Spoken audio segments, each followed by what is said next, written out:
कर दिए। देखो बाबू, आज हम लोग पढ़ने जा रहे हैं किसके बारे में? सौर परिवार के बारे में, है ना। इसके बारे में साइंस का एक चैप्टर है आपका, फिजिक्स में पढ़ना है ना। 8वां क्लास में, है ना। सौर परिवार क्या है बाबू? सौर परिवार, है ना। सौर परिवार के बारे में हम लोग क्या करेंगे? जानेंगे कि सौर परिवार क्या होता है। तो सौर परिवार देखो किसको कहते हैं। सौर परिवार होता क्या है? देखो यहाँ समझो, बढ़िया से समझना बाबू। सौर परिवार,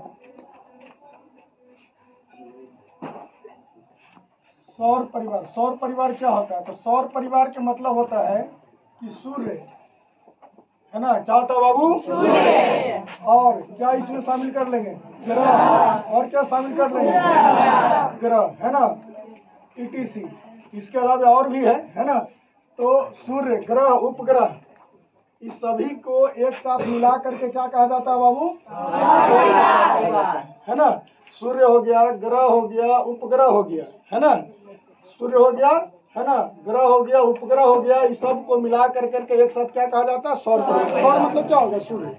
सूर्य हो गया, सूर्य और उसका जो परिवार है उसको हम लोग क्या कहते हैं? सौर परिवार कहते हैं। क्या कहते हैं? सौर परिवार। तो सूर्य का परिवार कौन है? ग्रह है और उपग्रह है। क्षुद्र ग्रह भी होता है ना। तो इस तरह से बाबू सूर्य, ग्रह, उपग्रह को एक साथ मिला करके क्या कहा जाता है? सौर परिवार कहा जाता है। इसमें देखो बाबू, ये सूर्य है, ग्रह है, उपग्रह, ये सब क्या है? आकाशीय पिंड है। क्या है बाबू? हम लोग आकाशीय पिंड कहते हैं। क्या कहते हैं? आकाशीय पिंड, या इसी का एक और नाम है। क्या कहते हैं इसको बाबू? खगोलीय पिंड। क्या कहते हैं? क्या कहते हैं बाबू? खगोलीय पिंड। आकाशीय पिंड या खगोलीय पिंड किसे कहते हैं? तो वैसा पिंड जो आकाश में होता है। कहाँ होता है? आकाश में। ये सब कहाँ होता है बाबू? आकाश में। कहाँ होता है? आकाश में, है ना। या कह सकते हैं कि सूर्य हो गया, ग्रह हो गया, उपग्रह हो गया, क्षुद्र ग्रह हो गया, इस सब को हम लोग कैसा पिंड कहेंगे? आकाशीय पिंड। क्या कहेंगे इसको? आकाशीय पिंड, है ना बाबू। अब देखो, अब इसमें हम लोग सबसे पहले किसके बारे में पढ़ेंगे? है ना, हम लोग इसमें सबसे पहले तारा के बारे में पढ़ेंगे। किसके बारे में? तारा के बारे में। तारा क्या होता है? तारा, तारा का नाम आप लोग सुने ना बाबू? है ना। रात के समय में देखते होंगे आकाश में बहुत सारे तारे दिखाई पड़ते हैं, है ना। बहुत सारे तारे दिखाई पड़ते हैं। जो सूर्य है, सूर्य भी हमारा क्या है? तारा ही है ना। सूर्य भी क्या है बाबू? तारा। और पृथ्वी के सबसे निकट का तारा हमारा कौन है? सूर्य। पृथ्वी के सबसे निकट का तारा कौन है? सबसे पहले देखो, तारा किसको कहा जाता है ना। तारा किसको कहते हैं? तो तारा एक ऐसा आकाशीय पिंड होता है। तारा एक ऐसा आकाशीय पिंड होता है जिसमें अपना प्रकाश होता है। क्या होता है बाबू? अपना प्रकाश होता है। अपना प्रकाश, किसी दूसरे के प्रकाश से नहीं चमकता है, बल्कि इसमें खुद का प्रकाश होता है, अपना प्रकाश होता है ना।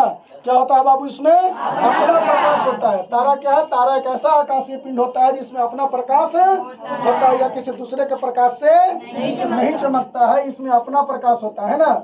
और जो सबसे निकट का तारा, पृथ्वी के सबसे निकट का तारा कौन है? सूर्य। पृथ्वी के सबसे निकट का तारा, पृथ्वी के सबसे निकट का तारा कौन है बाबू? पृथ्वी के सबसे निकट का तारा कौन है? सूर्य। कौन है? सूर्य है। पृथ्वी के सबसे निकट, इससे निकट और कोई तारा नहीं है। पृथ्वी के सबसे निकट का तारा कौन है बाबू? सूर्य है ना। पृथ्वी के सबसे निकट का तारा कौन है?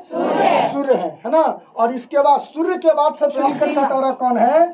सूर्य के बाद, है ना, सूर्य के बाद जो है, सूर्य के बाद सबसे निकट का तारा कौन है मालूम है?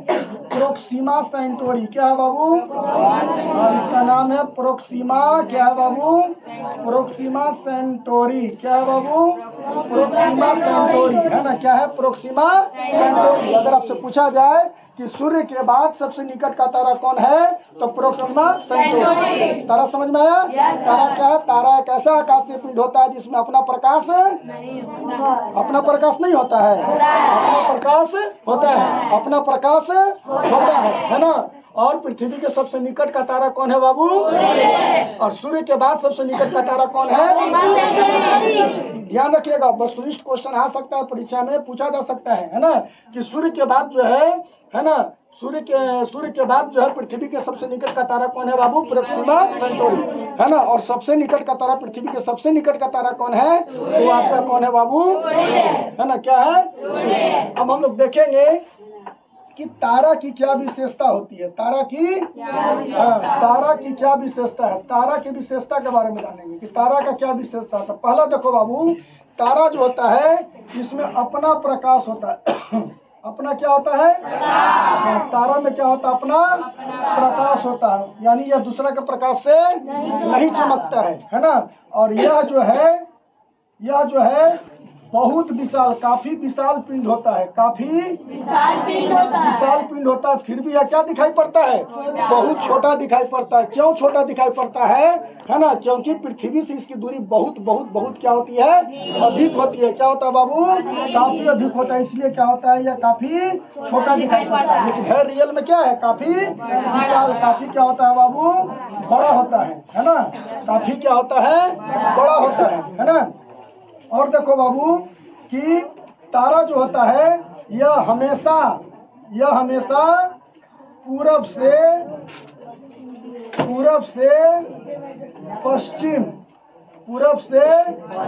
पश्चिम की ओर क्या होता है बाबू? गतिशील होता है। क्या होता है? पूरब से पश्चिम की ओर गतिशील होता है। जितना भी तारा होता है वो सब के सब क्या होता है? पूरब से पश्चिम की ओर गतिशील होता है। बस एक अपवाद में आता, खाली इसको याद रखिएगा, ध्रुव तारा। क्या होता है? ध्रुव तारा, है ना। ध्रुव तारा होता है ना। यह स्थिर दिखाई पड़ता है। क्या दिखाई पड़ता है? स्थिर दिखाई पड़ता है। बाकी सब जो तारा है वह पूरब से पश्चिम की ओर क्या होता है? गतिशील होता है, गति करता हुआ दिखाई पड़ता है ना। पूरब से पश्चिम की ओर क्या, हालांकि दिखाई तो नहीं पड़ता है, काफी दूरी है ना, लेकिन पूरब से पश्चिम की ओर क्या होता है बाबू? गतिशील होता है ना। पूरब से पश्चिम की ओर क्या होता है? गतिशील। और इसका विशेषता देखो चौथा में, तो इस पर जीवन संभव नहीं है। जीवन क्या इस पर जीवन संभव है? इस पर जो है जीवन संभव नहीं है। इस पर जीवन संभव नहीं है। क्यों जीवन संभव नहीं है? क्योंकि यह आग का गोला है, इस पर कोई रह सकता है? इसके करीब तो कोई गए नहीं किया है ना। करीब जाएगा तो जल करके राख हो जाएगा, है ना। इसलिए इस पर जीवन संभव नहीं है ना। तो तारा जो होता है उसमें क्या होता है? अपना प्रकाश होता है। यह काफी क्या होता है बाबू? विशाल होता है। यह पूरब से पश्चिम की ओर क्या होता है? गतिशील होता है। इसका जीवन संभव, और यह तीव्र वेग से गतिशील होता है ना। इसका गति काफी अधिक तीव्र वेग से गतिशील होता है। गतिशील होता है तो तीव्र वेग से। यह क्या होता है? तीव्र वेग से क्या होता है बाबू? तीव्र वेग से क्या होता है? गतिशील होता है ना। यह जो तारा जो होता है क्या होता है? तीव्र वेग से, काफी तेज गति से क्या होता है? गतिशील होता है। गतिशील, हाँ गतिशील, है ना। गतिशील, हाँ देखो बाबू यहाँ पर ऐसे कर दीजिए दीर्घाई, है ना। ये पूरब से पश्चिम की ओर क्या होता है बाबू? गतिशील होता है ना। अपवाद में आपका क्या है? ध्रुव तारा है। क्या है? ध्रुव तारा है ना। यह स्थिर दिखाई पड़ता है, इसलिए इसको अपवाद में रखा। बाकी जितना जो तारा है बाबू वह पूरब से पश्चिम की ओर क्या होता है? गतिशील होता है ना। और इस पर जीवन संभव नहीं है। यह तीव्र वेग से गतिशील होता है। क्या होता है बाबू? तीव्र वेग से क्या होता है? गतिशील होता है। बोलो यहाँ तक कोई दिक्कत है बाबू? अब इसके बाद हम लोग देखेंगे, तारा देख लिया, किसके बारे में देखेंगे बाबू? ग्रह के बारे में। किसके बारे में देखेंगे? ग्रह, है ना। ग्रह क्या है? ग्रह के बारे में हम लोग जानेंगे कि ग्रह क्या है। तो ग्रह जो है यह भी आपका क्या है बाबू? ग्रह जो है यह भी आपका आकाशीय पिंड है। कैसा पिंड है? ग्रह कैसा पिंड है बाबू? आकाशीय, है ना। आकाशीय क्या है बाबू? आकाशीय पिंड। तारा है यह भी आपका कैसा पिंड है बाबू? आकाशीय पिंड। आकाश में होता है ना बाबू। आकाशीय पिंड कहो चाहे खगोलीय पिंड कहो, है ना। तो ग्रह भी क्या है बाबू? आकाशीय पिंड है ना। और यह ग्रह जो होता है बाबू, है ना, यह किसके चारों ओर चक्कर लगाता है? सूर्य के चारों ओर। सूर्य के चारों ओर क्या करता है? सूर्य के चारों ओर क्या करता है? चक्कर लगाता है ना। और इसमें अपना प्रकाश होता है बाबू? इसमें लिखेंगे अपना प्रकाश नहीं होता। इसमें अपना प्रकाश क्या होता है? नहीं होता है। इसमें अपना प्रकाश नहीं होता है ना। ग्रह एक ऐसा आकाशीय पिंड होता है, ग्रह एक ऐसा आकाशीय पिंड होता है, अभी बाद में आएंगे, अभी आप बाहर रहिए, जाइए ऑफिस में बगल में, वहाँ जमा कर दीजिए। ग्रह एक ऐसा आकाशीय पिंड होता है जिसमें क्या होता है बाबू? अपना प्रकाश नहीं होता है ना। और यह क्या होता है, सूर्य के चारों ओर चक्कर लगाता है। क्या होता है, चक्कर लगाता है। क्या होता है, चक्कर लगाता है। अरे बात समझ में है ना। अब देखो बाबू, है ना, ग्रहों की जो संख्या होती है कितना है बाबू मालूम है? इसका संख्या कितना होता है? हालांकि पहले ग्रहों की संख्या कितना था, 9, है ना। ग्रहों की संख्या 2006 के पहले जो है ग्रहों की संख्या कितना था, 9। लेकिन 2006 में, है ना, क्या किया गया कि एक ग्रह को, है ना, ग्रहों की श्रेणी से हटा दिया गया, है ना। पहले ग्रहों की संख्या जो था कितना था बाबू, 9 था। कौन कौन मालूम है ना? बुध है, शुक्र है, पृथ्वी है, मंगल है, बृहस्पति है, शनि है, यूरेनस है, नेपच्यून है, प्लूटो। लेकिन अब जो है प्लूटो को ग्रहों की श्रेणी में क्या होता है, नहीं रखा जाता। उसको ग्रहों की श्रेणी से क्या कर दिया गया है, हटा दिया गया है। यानी अब 9 गो में से वो हट गया, तो क्या को बच गया, 8 गो, है ना। क्या हो गया बाबू, 8 गो हो गया, है ना। ग्रहों की संख्या कितना हो गया, 8 हो गया, है ना। अब एक में सूर्य से दूरी के अनुसार, सूर्य से क्या बाबू, दूरी के अनुसार, सूर्य से दूरी के अनुसार ग्रहों का क्रम, यानी सूर्य के सबसे निकट कौन है, फिर उससे दूर कौन है, उससे दूर कौन है, उससे दूर कौन है, इस तरह से। तो सूर्य के सबसे निकट जो ग्रह है बाबू, वह कौन है, वो आपका क्या है बाबू, बुध है।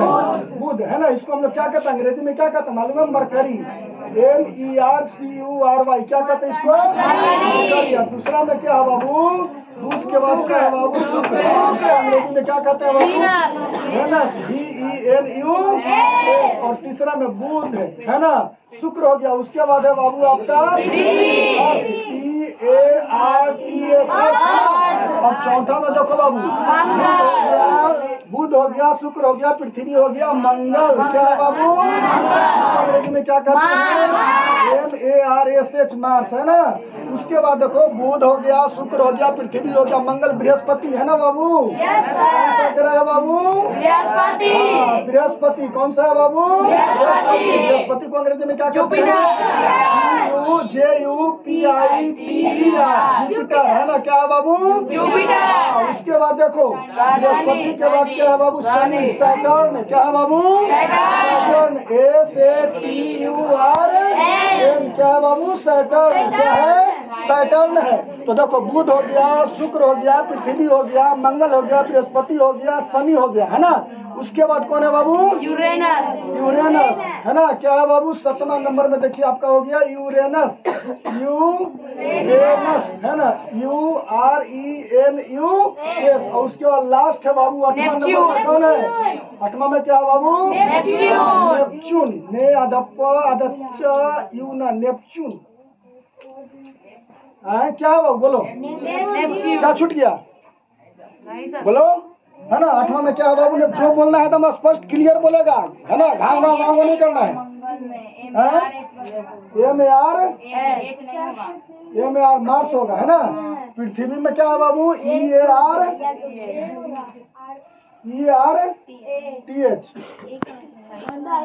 देखो, है ना, देख लेना, पुस्तक में लिखा हुआ होगा नहीं। Uranus, URENUS। 8वां में क्या है बाबू, नेपच्यून, है ना, NEPTUN। क्या होता है, नेपच्यून। तो यही 8 ग्रह है बाबू। क्या वो ग्रह हो गया, सूर्य से दूरी का क्रम के अनुसार, जैसे तैसे करके नहीं लिखा हुआ है। जैसे कहने का मतलब हुआ बाबू कि देखो ये बीच में आपका क्या हो गया, सूर्य सन हो गया, है ना। इसके चारों ओर कौन होता है, और बोलो, यानी सूर्य के निकट कौन हो गया, बुध।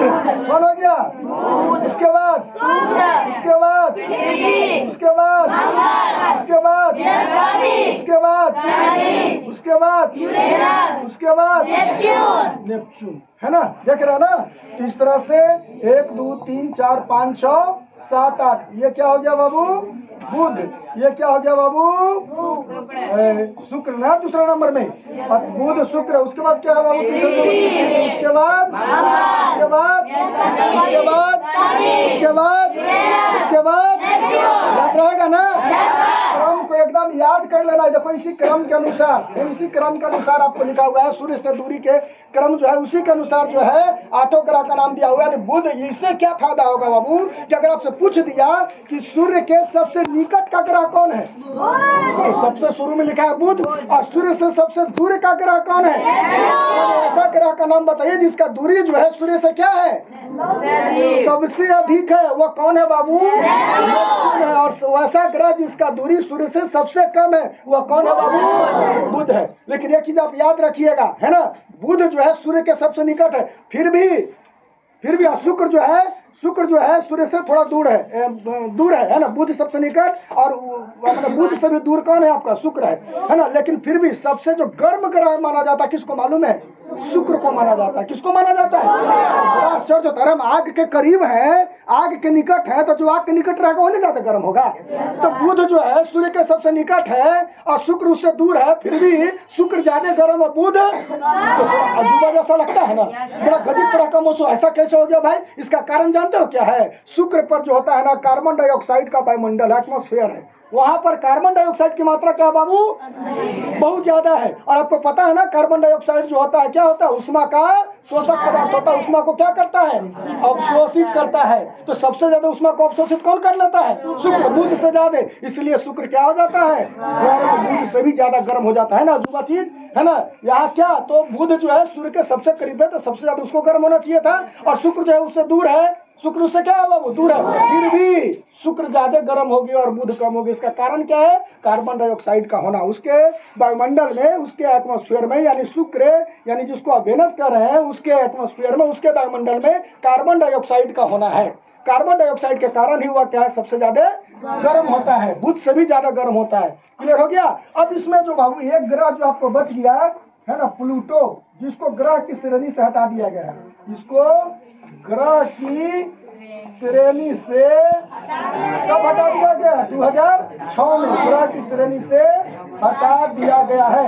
इसको क्या कहा जाता है मालूम है, बौना ग्रह। क्या कहते हैं इसको, बौना ग्रह कहा जाता है। कौन सा ग्रह नाम दिया गया इसको, प्लूटो कैसा ग्रह है ना। बौना ग्रह को ग्रह की श्रेणी से कब हटाया गया, 2006 में। क्यों हटा दिया गया बाबू, क्योंकि नई जो 2006 में जो ग्रह का जो नया परिभाषा दिया गया है ना, उसमें यह शामिल नहीं होता, उसकी विशेषताओं को या उसके लक्षणों को यह धारण नहीं करता, जिसके कारण इसको क्या कर दिया गया, हटा दिया गया। क्या कर दिया गया, हटा दिया गया। अगर आपसे पूछेगा कि ग्रहों की संख्या कितना है तो क्या बताओगे, हाँ 9 नहीं बताना। बहुत से लोग पहले से रटे हुए हैं, पहले का बात रटे हुए, 2006 के पहले वाला बात रटे हुए, 9 उनको याद है, 9। अब प्लूटो को भी ग्रह की श्रेणी में शामिल कर देते हैं। लेकिन जो आपका जो है यह जो आपका जो है प्लूटो है, इसको ग्रह की श्रेणी से हटा दिया गया, इसलिए ग्रहों की संख्या कितना हो गया बाबू, 8 हो गया। क्या हो गया, अब यहाँ पर देख लेंगे पृथ्वी की क्या विशेषता है, पृथ्वी की, हाँ पृथ्वी की विशेषता है। पृथ्वी के क्या है बाबू, हाँ, इसको अगले क्लास में भी हम बढ़िया से क्लियर करेंगे। अभी थोड़ा सा समझ लो पृथ्वी की विशेषताएं के बारे में। तो पृथ्वी में देखो तो बाबू अपना प्रकाश होता है, इसमें अपना प्रकाश नहीं होता है, यह दूसरे के प्रकाश से चमकता है। और दूसरा कौन है बाबू, सूर्य है। सूर्य के प्रकाश से पृथ्वी चमकता। अभी देखो तो पृथ्वी जो है चमक रहा है, किसके प्रकाश से, सूर्य का प्रकाश पृथ्वी पर आ रहा है, जिसके कारण ये चमक रहा है। इसमें ब्राइटनेस है ना बाबू। अगर देखते हैं यही चीज जैसे शाम होता है, ढलता है समय है ना, रात हो जाता है, तो क्या पृथ्वी चमकता है इस तरह से, नहीं चमकता है ना, चमकता है नहीं, क्योंकि सूर्य का प्रकाश इस पर नहीं पड़ता है ना बाबू। इसमें अपना प्रकाश नहीं होता है ना। और यह जो होता है तारों की अपेक्षा क्या होता है बाबू, तारों की अपेक्षा क्या होता है, छोटा होता है। तारा में एक चीज और देखो बाबू, बउआ तारा में एक चीज और देखो, तारा में क्या विशेषता बता रहे इसमें छठा में, कि तारे जो होते हैं बाबू टिमटिमाते हैं, टिमटिमाते हैं। टिमटिमाना का मतलब क्या होता है बाबू, कि तारा को जब आकाश में गौर से देखोगे तो कभी अधिक प्रकाश देता हुआ, कभी कम प्रकाश देता हुआ दिखाई पड़ेगा, जिसके कारण कटता हुआ दिखाई पड़ता है ना, जिसके कारण कभी तेज कभी कम प्रकाश दिखाई देता पड़ता है ना। इसी को हम लोग क्या कहते हैं कि तारा क्या टिमटिमा रहा है, कभी तेज कभी कम, भुक भुक भुक भुक करते रहता है ना, कभी तेज कभी कम, कभी तेज प्रकाश कभी कम प्रकाश है ना। तो यह भुक भुकते रहता है, इसलिए इसको हम लोग क्या कहते हैं कि तारा क्या होता है, टिमटिमाता। क्यों टिमटिमाता, इसका कारण आगे वाला जो आपको जो है क्लास उसमें आपको पढ़ना है। तारे क्यों टिमटिमाते हैं, है ना, आगे के क्लास में लोग पढ़ेंगे, है ना बाबू। अब देखो यहाँ पर, तो देखिए यहाँ पर तारे जो होते क्या होते हैं, टिमटिमाते हैं। लेकिन वही जब ग्रह की बात करते हैं, है ना। अच्छा एक बात और देखो, अगला नंबर में है बाबू, इसमें तीसरा में देखिए, है ना, ये देखो, ये ध्यान दो, ग्रह में तीसरा जो विशेषता है, देखो ये तो आपको बता दें कि तारा जो है पूरब से पश्चिम की ओर घूमता है। सिर्फ अपवाद में आपका ध्रुव तारा आता है जो स्थिर दिखाई पड़ता है ना, जो स्थिर दिखाई पड़ता है। बाकी जितना भी तारा है ना, चाहे सूर्य रहे चाहे कोई भी रहे, है ना, वो सब जो है पूरब से पश्चिम की ओर क्या होता है बाबू, गतिशील होता है ना। लेकिन पृथ्वी जो है कभी अब इसका कोई निश्चित डायरेक्शन है, कभी पूरब से पश्चिम की ओर घूमेगा तो कभी पश्चिम से पूरब की ओर घूमेगा, है ना, कभी पश्चिम से पूरब की ओर तो कभी पूरब से पश्चिम की ओर, यानी पूरब से क्या होता है बाबू, पश्चिम, या पश्चिम से पश्चिम से क्या होता है बाबू, पश्चिम से पूरब की ओर घूमता है कि नहीं। आया बात समझ में। आगे देखिए, इस पर जीवन संभव है, इस पर क्या होता है, जीवन संभव है। इस पर जीवन, हम लोग कहाँ है, धरती पर है ना, है ना, जो ग्रह पर है ना। अरे पृथ्वी क्या है बाबू, पृथ्वी क्या है, ग्रह है, तो ग्रह पर जीवन संभव है ना। लेकिन क्या हम लोग तारा पर जाकर के रह सकते हैं, नहीं रह सकते हैं, है ना, सोच भी नहीं सकते, कल्पना भी नहीं कर सकते हैं, है ना। तो जीवन संभव है इस पर, है ना, बात समझ में आ रहा बाबू, है ना। अब पृथ्वी जो है आपको, है ना, पृथ्वी जानते हैं, पृथ्वी ग्रह है और उसको जलीय ग्रह भी कहा जाता है, क्योंकि उसका 4 भाग में 3 भाग पानी से ढका हुआ और 1 भाग पर ही स्थल है जिस पर जीव जंतु निवास करते हैं ना। और उसके बाद जो देखो बाबू, इसलिए उसको क्या कहते हैं हम लोग, पृथ्वी को जलीय ग्रह भी कहा जाता है। जब हम पृथ्वी के बारे में अलग से, हर ग्रह के बारे में अलग से हम बतावेंगे, पृथ्वी क्या है, बुध क्या है, शुक्र क्या है, शनि क्या है, यूरेनस क्या है, नेपच्यून क्या है, सबके विशेषता हम बतावेंगे, सारा का विशेषता बतावेंगे, हम सबका विशेषता का करके बतावेंगे। काफी लंबा चैप्टर ही है, काफी चीज हम लोग को सीखने के लिए आपको मिलेगा इसमें। तो यहाँ पर देखो बाबू, इस पर जीवन संभव है ना।